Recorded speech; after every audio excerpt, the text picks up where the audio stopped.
ఆరోగ్యం అంటే natural food. Nature మంత్ర ఇప్పుడే మీ ఇంటికి తెచ్చుకోండి.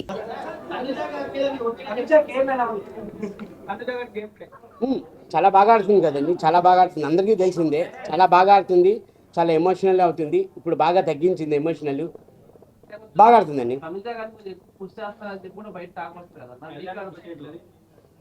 పుషింగ్ అన్నది అది ఏముందండి, పుషింగ్ అన్నది ఏమీ లేదు కదండి. తను కష్టపడుతున్నారు, ఎఫర్ట్ పెడుతున్నారు. ప్రతి ఒక్కరు కష్టపడుతున్నారు. నా బాడీకి, నా పర్సనాలిటీకి నేనే ఎఫర్ట్ పెట్టాను. వాళ్ళు ఎందుకు పెట్టారండి? 100% పెడతారు కదా, ఎవరి గేమ్ వాళ్ళకి కంపల్సరీ ఎఫర్ట్ పెడతారు.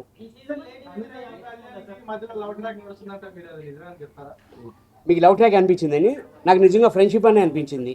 అంటే చెప్తున్నాను కదా, ఒక్కొక్కరికి ఒక్కొక్కలాగా అనిపించేది. మీకు చూసే వాళ్ళకి మీకు లవ్ ట్రాక్ అనిపించిందేమో, నాకైతే ఫ్రెండ్సే, రియల్గా ఫ్రెండ్స్లే ఉన్నారండి. 14 వీక్స్ ఉన్నారు. అలాగే మీకు బయటకు వచ్చిన తర్వాత కూడా ఫ్యాన్ ఫాలోయింగ్ బాగా పెరిగింది. అండ్ ఇప్పుడు ఈ 2-3 డేస్ లో ఏదైనా మూవీ సైన్ చేయడం కానీ ఒప్పుకోవడం కానీ జరిగింది మేడం. అంటే యాక్చువల్లీ కొంచెం ఈ బిజీలోనే ఉన్నాను మేడం. అంటే వస్తున్నాయి మేడం, ఫోన్ చేస్తే వస్తున్నాయి. అది పండగ తర్వాతే ఉంటున్నాయి మేడం షూట్ అంతా. మేడం కొంచెం బిజీగా ఉన్నారు మేడం. మా గురుగారు బిజీగా ఉన్నారు. ఇమ్మీడియట్లీ కలడానికి నేను ట్రై చేస్తాను మేడం. చాలా బిజీగా ఉన్నారు మేడం.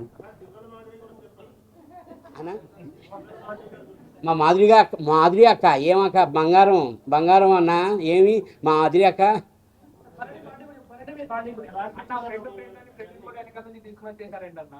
అన్న అదే అన్న, అది బన్నాన్ని కూడా అదే ఫోన్ చేశారు.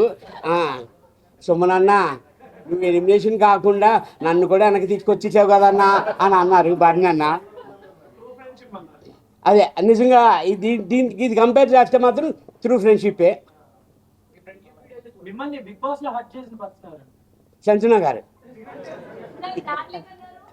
అదే మీరు అందరూ డార్లింగ్ అని పిలుస్తున్నారు కదా, సంజన డార్లింగ్ అని. అందుకని అంటే హట్ చేసింది అన్నది ఏం లేదండి, నార్మల్గా నేను లైట్గానే తీసుకున్నాను, అంత సీరియస్గా తీసుకోలేదని.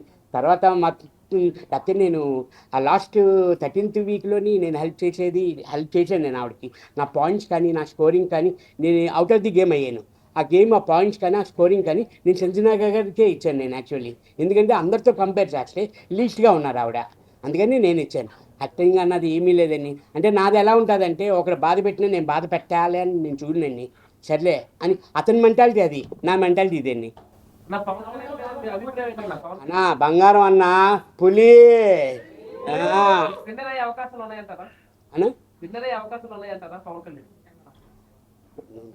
చెప్తున్నాను కదా అన్న, అది ఎవరన్నది చెప్పలేకపోతున్నాం అన్న. మాట్లాడతాను, నెమ్మదిగా మాట్లాడతాను, అసలు ఏమి మాట్లాడను, పాయింట్ ఇట్టి మాట్లాడను అని అంటారు. అక్కడికి వచ్చిన తర్వాత, అక్కడి నుంచి ఇక్కడికి వచ్చిన తర్వాత అలాగ ఉండకూడదు, గట్టిగా మాట్లాడాలి అన్నది తెలుసుకున్నాను అన్న. బాగాను ఫ్రాంక్గా మాట్లాడలేదు. అంటే అక్కడ కూడా నేను ఫ్రాంక్గానే ఉన్నాను యాక్చువల్లీ. ఫేస్ టు ఫేస్ రియల్గా ఉండాలి. అంటే బయట ఉన్నది ఇంతకుముందు వేరు, బిగ్ బాస్ లో నుంచి బయటకు వచ్చిన తర్వాత ఇప్పటి నుంచి వేరు ఉంటారు కదా. అవునండి. ఇంతకు ముందు ఎలా ఉన్నారు, ఇప్పటి నుంచి ఎలా ఉన్నారు, మీరు ఎలా తెలుసుకున్నారు? అంటే యాక్చువల్ అయితే ఫస్ట్ ఇంటి దగ్గర నుంచి అనుకుందామన్నా. ఇంటి దగ్గర నుంచి అయితే నా పనులు నేను చేసుకునేవాను కాదు. అక్కడ బిగ్ బాస్కి వెళ్ళిన తర్వాత అన్ని పనులు చేయవలసిందే, మనమే చేసుకోవాలి. కుకింగ్ కానీ అన్నీ ఏదైనా టోటల్గా అన్నీ మన పనులే చేసుకోవాలి, మనమే వండుకోవాలి, మనమే చేసుకోవాలి అన్నీ.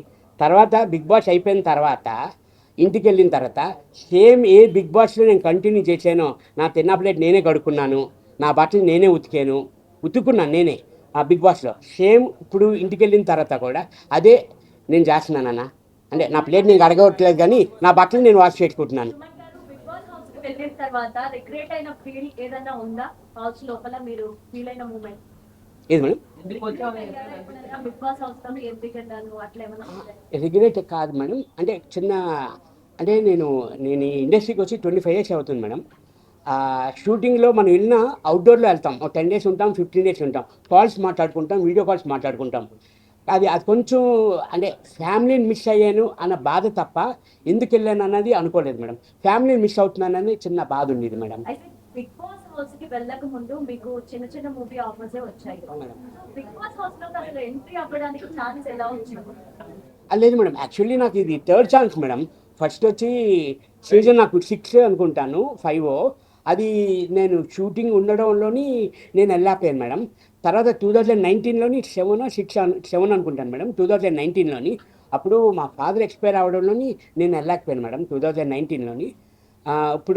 ఇప్పుడు కూడా వెళ్ళాను అంటే ఇగో మా చిన్న ప్రపంచం మా అబ్బాయి ఆ, నువ్వు వెళ్ళాలి డాడీ, నేను నిన్ను బిగ్ బాస్లో చూడాలి అని అంటేనే ఫోర్స్ చేస్తే మా అబ్బాయి నేను వెళ్ళానని.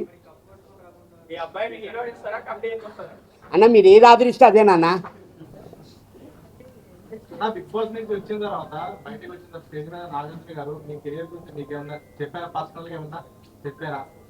అదే మంచి లైఫ్ ఉంటుంది ఫ్యూచర్లో, మళ్ళీ మనం కలుద్దాము అని అన్నారు. సినిమా ఆఫర్ ఏమన్నా చేస్తా అని చెప్పారా? లేకపోతే ఆయన ప్రాజెక్ట్ చెప్పారానా నెక్స్ట్ నా సినిమాలో నీకు అవకాశం ఇస్తాను అని చెప్పారానా.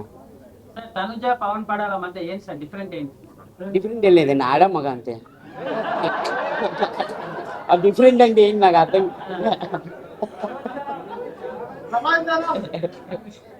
అది ఫ్రెండ్షిప్ అండి. అంటే అది జనరల్గా ఇప్పుడు ఒక్కొక్కరికి ఒక్కొక్క థాట్ ఉంటుంది. ఇప్పుడు మీరు ఆలోచించే వేరేగా ఉంటుంది. ఇప్పుడు మేము అక్కడ ఉండి వచ్చాము, అది ఫ్రెండ్షిప్ అన్నా. చిరాకు లేదన్నా, చిరాకు అనేదే లేదు, చెప్తున్నా కదన్నా అన్నా. సార్ మీ వైపు మేడం గారు వచ్చినప్పుడు తనుజ కొంచెం దూరం ఉండండి, కొంచెం తగ్గించండి అని చెప్పేది చెప్పారు. దాని గురించి నేను దూరంగా ఉండండి అని కాదండి, అది తనుజ వాళ్ళు చాలా బాగా ఆడుతున్నారు, మీరు ఇంకా బాగా ఆడండి అని ఏమని అన్నారు, కానీ జాగ్రత్త అని అది ఏమనలేదండి. వాళ్ళు బాగా ఆడుతున్నారు అంటే ఇంకా మీరు బాగా ఆడుతున్నారు, ఇంకా కొంచెం బాగా ఎఫర్ట్ పెట్టి వాళ్ళలాగా ఆడండి అని అన్నారు. అది తప్పుగా పోర్ట్రేట్ అయింది. యాక్చువల్ తను ఏదైతే అది తను ఈ విషయం తెలిసాక తను ఒక 3-4 డేస్ నుంచి ఇంట్లో ఏడుస్తూనే కూర్చుంది. నేను తప్పు ఏమన్నాను, నేను ఇదే చెప్పాను. తను చాలా బాధపడిందండి నిజంగాను. అసలు మా మదర్ అయితే అడగని వాళ్ళ అమ్మ అలా 3-4 డేస్ కంటిన్యూ స్టిల్ ఏమీ తినకుండా అలాగ ఏడుస్తుంది. అసలు నాకు నిజంగా రియల్గా నాకు తను వచ్చి చెప్పింది ఏంటంటే, తనుజ వీళ్ళందరూ బాగా ఆడుతున్నారు, ఇంకా బాగా ఆడండి మీరు, అంటే ఇంకా బాగా ఎఫర్ట్ పెట్టండి అని చెప్పింది. కానీ అది రాంగ్గా సార్, తనుజ ఒప్పుకుంటే పెళ్లి చేసుకుంటా అన్నారు కదా. ఏదండి ఎందుకండి చక్కగా ఒక సంసారం నన్ను నడుస్తున్నా దాన్ని. బిగ్ బాస్ హౌస్ లో శివాజీ బయటకు వచ్చిన తర్వాత శివాజీ గారు మిమ్మల్ని క్లోజ్ చేశారు కదా, సో దాని గురించి మీరేం చెప్తారు? శివాజీ అన్న నాకు ముందు నుంచి తెలుసండి. నాకు ఇక్కడే కాదు, ఈ బస్సులోనే కాదు, ముందు లొకేషన్లో కూడా అలాగే ఫ్రెండ్లీగా మాట్లాడుతుంటారు. అది నేను లైట్ తీసుకుంటాను. నేను అవునా, ఏమనిపించింది మేడం మీకు? క్లోజ్ చేసినట్టే అనిపించింది, మిమ్మల్ని కావాలని టార్గెట్ చేసి మాట్లాడుతున్నారు. యాక్చువల్లీ షూటింగ్లో ప్రతి షూటింగ్లోని నన్ను అలాగే అక్ చేసుకుంటారు. సుమనాన్న అని అక్ చేసుకుంటారు నన్ను.